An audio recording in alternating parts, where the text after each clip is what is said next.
ಎಲ್ರಿಗೂ ನಮಸ್ಕಾರ. ಕಳೆದ ವಾರದಿಂದ ಚರ್ಚೆಯಲ್ಲಿರೋ ಒಂದು ವಿಷಯಕ್ಕೆ ಸಂಬಂಧಪಟ್ಟ ಹಾಗೆ ಆ ವ್ಯಕ್ತಿ ಕಡೆಯಿಂದ ಒಂದು ಸ್ಪಷ್ಟೀಕರಣ ಬಂದಿದೆ. ಅದ್ರ ಬಗ್ಗೆನೇ ಇವತ್ತು ಸ್ವಲ್ಪ ಮಾತಾಡೋಣ. ಮುಖ್ಯವಾಗಿ 2 ಆರೋಪಗಳು, ಅದಕ್ಕೆ ಉತ್ತರವಾಗಿ ಒಂದು ವಿಡಿಯೋ ಹೇಳಿಕೆ. ಇದರಲ್ಲಿ ಅವರ ನೋವು, ನಿರಾಸೆ ಎಲ್ಲವೂ ಕಾಣಿಸುತ್ತೆ. ಜೊತೆಗೆ ಕೆಲವು ಪಾಯಿಂಟ್ಸ್ ಕೂಡ ಮುಂದಿಟ್ಟಿದ್ದಾರೆ. ಸರಿ, ಇದರ ಬಗ್ಗೆ ಸ್ವಲ್ಪ ಆಳವಾಗಿ ನೋಡೋಣವಾ? ಖಂಡಿತವಾಗಿಯೂ. ಈ ಸ್ಪಷ್ಟೀಕರಣ ಬಂದಿರೋದೇ ಆಕ್ಚುಲಿ ಸಂಜು ವಿತ್ ಗೀತಾ 2 ಚಿತ್ರತಂಡದ ಹೇಳಿಕೆಗಳಿಗೆ ಉತ್ತರವಾಗಿ. ಅಂದ್ರೆ ನಿರ್ಮಾಪಕರು, ನಿರ್ದೇಶಕರು, ನಟರು ಇವರೆಲ್ಲ ಮೊದಲು ಚೆನ್ನಾಗಿ ಮಾತಾಡಿದ್ರು, ಈಗ ಯಾಕೆ ಹೀಗೆ ಅಂತ ಅವರಿಗೆ ನೋವಾಗಿದೆ ಅಂತ ಹೇಳಿದ್ದಾರೆ. ಹೌದು, ಆ ಪಾಯಿಂಟ್ ಬಹಳ ಮುಖ್ಯ ಅಲ್ವಾ? ಹಿಂದೆ ಹೊಗಳಿದವರು ಈಗ ಯಾಕೆ ಈ ರೀತಿ ಮಾತಾಡ್ತಿದ್ದಾರೆ ಅಂತ ನೇರವಾಗಿಯೇ ಕೇಳಿದ್ದಾರೆ. ಸರಿ, ಈಗ ಮೊದಲನೇ ಆರೋಪಕ್ಕೆ ಬರೋಣ. ಚಿತ್ರದ ಪ್ರಚಾರದಲ್ಲಿ, ಅದರಲ್ಲೂ ರೀ-ರಿಲೀಸ್ ಟೈಮಲ್ಲಿ ಭಾಗವಹಿಸಿಲ್ಲ ಅನ್ನೋದು. ಅದಕ್ಕೇನು ಹೇಳಿದ್ದಾರೆ? ಅದಕ್ಕೆ ಉತ್ತರವಾಗಿ ಏನಂದ್ರೆ, ಒಂದು ಹಳೇ ಘಟನೆ ನೆನಪಿಸಿದ್ದಾರೆ. ತಮ್ಮ ಇನ್ನೊಂದು ಸಿನಿಮಾದ ಪ್ರಚಾರಕ್ಕೆ ಇದೇ ಟೀಮ್ ಸಪೋರ್ಟ್ ಮಾಡಿರ್ಲಿಲ್ಲ ಅಂತ. ಆಮೇಲೆ ಈ ರೀ-ರಿಲೀಸ್ ಟೈಮಲ್ಲಿ ಅವರು ಬೇರೆ ಒಂದು ಚಿತ್ರದ ಶೂಟಿಂಗ್ನಲ್ಲಿ ಬ್ಯುಸಿ ಇದ್ರಂತೆ. ಆ ಚಿತ್ರದ ಡೈರೆಕ್ಟರ್ ಹೇಗೆ ಅಂದ್ರೆ ಕಮಿಟ್ಮೆಂಟ್ ಇರೋದ್ರಿಂದ ಬಿಡೋಕಾಗಲ್ಲ ಅಂತ ಹೇಳಿದ್ರು, ಅದಕ್ಕೆ ಬರ್ಲಾಗಲಿಲ್ಲ ಅಂತ ಸ್ಪಷ್ಟಪಡಿಸಿದ್ದಾರೆ. ಓ ಸರಿ, ಅಂದ್ರೆ ಒಂದು ಹಿಂದಿನ ಉದಾಹರಣೆ ಮತ್ತೆ ಈಗಿನ ಒಂದು ವೃತ್ತಿಪರ ಬದ್ಧತೆ. ಆದರೆ ಈ ಹಿಂದಿನ ಘಟನೆನ ಈಗ ಪ್ರಸ್ತಾಪ ಮಾಡಿರೋದು, ಇದರಿಂದ ಏನಾದರೂ ಬೇರೆ ಅರ್ಥ ಬರುತ್ತಾ? ಸಾಮಾನ್ಯವಾಗಿ ಹೀಗೆ ಮಾಡ್ತಾರಾ ವಾದಗಳಲ್ಲಿ? ಇರ್ಬೋದು. ಕೆಲವೊಮ್ಮೆ ತಮ್ಮ ಮೇಲಿರೋ ಆರೋಪದ ಭಾರ ಕಡಿಮೆ ಮಾಡೋಕೆ ಅಥವಾ ಒಂದು ಪರ್ಸ್ಪೆಕ್ಟಿವ್ ಕೊಡೋಕೆ ಹಳೆ ವಿಷಯ ತರ್ಬೋದು. ಅವ್ರು ಆಗ್ ಮಾಡಿಲ್ಲ, ನಾನೀಗ ಹೇಗ್ ಮಾಡ್ಲಿ ಅನ್ನೋ ತರದ ಒಂದು ಧ್ವನಿ ಇರ್ಬೋದು ಅಲ್ಲ. ಜೊತೆಗೆ ಅವ್ರು ಹೇಳೋದು ಫಿಸಿಕಲಿ ಇರ್ಲಿಲ್ಲ ಅಂದ್ರೂ ಆನ್ಲೈನಲ್ಲಿ ಅಂದ್ರೆ ಇನ್ಸ್ಟಾಗ್ರಾಮ್ ಸ್ಟೋರಿ, ರೀಲ್ಸ್ ಹೀಗೆಲ್ಲ ಪ್ರಮೋಟ್ ಮಾಡಿದ್ದೀನಿ ಅಂತನೂ ಹೇಳಿದ್ದಾರೆ. ಕೊನೆ ಕ್ಷಣದಲ್ಲಿ ಕಾರ್ಯಕ್ರಮಗಳ ಪ್ಲಾನ್ ಕೂಡ ಚೇಂಜ್ ಆಯ್ತು ಅಂತನೂ ಸ್ವಲ್ಪ ಪ್ರಸ್ತಾಪ ಮಾಡಿದ್ದಾರೆ. ಹಾಗಾಗಿ ಅವರು ಪೂರ್ತಿಯಾಗಿ ಕೈ ಕೊಟ್ಟಿಲ್ಲ, ತಮ್ಮ ಕಡೆಯಿಂದ ಪ್ರಯತ್ನ ಪಟ್ಟಿದ್ದಾರೆ ಅನ್ನೋ ಪ್ರಯತ್ನ ಇದು.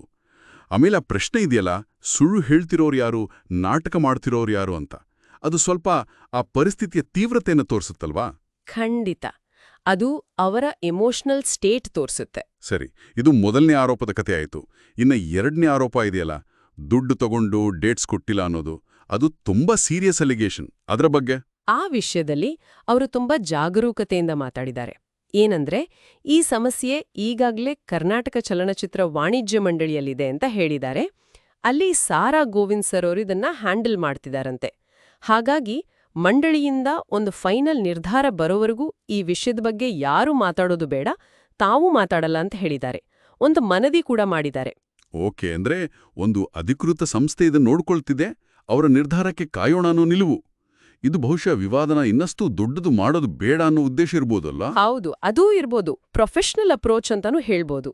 ಸರಿ, ಕೊನೆಗೆ ಅವರ ವೈಯಕ್ತಿಕ ನಿಲುವು ಏನು ಅನ್ನೋದನ್ನು ಸ್ಪಷ್ಟಪಡಿಸಿದ್ದಾರಲ್ಲ? ಹೌದು, ಬಹಳ ನೇರವಾಗಿ ಹೇಳಿದ್ದಾರೆ. ನನ್ನ ತಪ್ಪಿದ್ರೆ ನಾನೇ ಕ್ಷಮೆ ಕೇಳ್ತೀನಿ, ಯಾರ ಕಾಲಿಗೆ ಬೇಕಾದ್ರೂ ಬೀಳ್ತೀನಿ.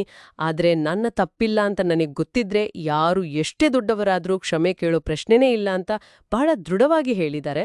ಆಮೇಲೆ ಈ ಎಲ್ಲ ಗೊಂದಲದಿಂದ ಅಭಿಮಾನಿಗಳಿಗೆ ಬೇಜಾರಾಗಿದ್ರೆ ಅದಕ್ಕೆ ಕ್ಷಮೆ ಕೇಳಿದ್ದಾರೆ, ಅವರ ಸಪೋರ್ಟ್ಗೆ ಥ್ಯಾಂಕ್ಸ್ ಹೇಳಿದ್ದಾರೆ. ಬಹಳ ಸ್ಟ್ರೈಟ್ ಫಾರ್ವರ್ಡ್ ಮಾತುಗಳು. ಅವರ ನಿಲುವಿನಲ್ಲಿ ಯಾವುದೇ ಗೊಂದಲ ಇಲ್ಲ ಅಂತ ತೋರಿಸೋ ಹಾಗೆ ಇದೆ. ಒಟ್ಟಾರೆಯಾಗಿ ಈ ಸ್ಪಷ್ಟೀಕರಣವನ್ನು ನೋಡಿದ್ರೆ ಆ 2 ಮುಖ್ಯ ಆರೋಪಗಳಿಗೆ ಉತ್ತರ ಕೊಡೋ ಪ್ರಯತ್ನ ಕಾಣುತ್ತೆ. ಮೊದಲನೇದಕ್ಕೆ ಕೆಲವು ಕಾರಣಗಳು, ಹಿಂದಿನ ಘಟನೆಗಳನ್ನ ಹೇಳಿದ್ರೆ, 2ನೇದಕ್ಕೆ ಒಂದು ಅಧಿಕೃತ ಪ್ರಕ್ರಿಯೆಗೆ ಬಿಟ್ಟಿದ್ದೇವೆ ಅಂತ ಹೇಳಿದ್ದಾರೆ. ಭಾವನಾತ್ಮಕವಾಗಿಯೂ ಮಾತಾಡಿದ್ದಾರೆ, ಸ್ವಲ್ಪ ತಾರ್ಕಿಕವಾಗಿಯೂ ಸಮರ್ಥನೆ ಕೊಟ್ಟಿದ್ದಾರೆ. ಹಾಗಾದ್ರೆ ಈ ಚರ್ಚೆಯನ್ನು ಮುಗಿಸೋ ಮೊದಲು ಒಂದು ಯೋಚನೆ. ಈ ರೀತಿ ಸಾರ್ವಜನಿಕವಾಗಿ ವಾದವಿವಾದಗಳು ನಡೆದಾಗ ವ್ಯಕ್ತಿಗಳು ಕೊಡುವ ಸ್ಪಷ್ಟೀಕರಣಗಳು ಎಷ್ಟರ ಮಟ್ಟಿಗೆ ಸತ್ಯವನ್ನ ತೋರಿಸುತ್ತೆ ಮತ್ತು ಜನರ ಅಭಿಪ್ರಾಯ ರೂಪಿಸುವುದರಲ್ಲಿ ಇವುಗಳ ಪಾತ್ರ ಎಷ್ಟು? ಕೆಲವೊಮ್ಮೆ ಹೇಳಿಕೆಗಿಂತ ಅದರ ಹಿಂದಿನ ಸಂದರ್ಭ, ಮುಂದಿನ ಬೆಳವಣಿಗೆಗಳು ಅದೇ ಜಾಸ್ತಿ ಮುಖ್ಯ ಆಗತ್ತೇನೋ? ಇದು ಆಲೋಚಿಸಬೇಕಾದ ವಿಷಯ.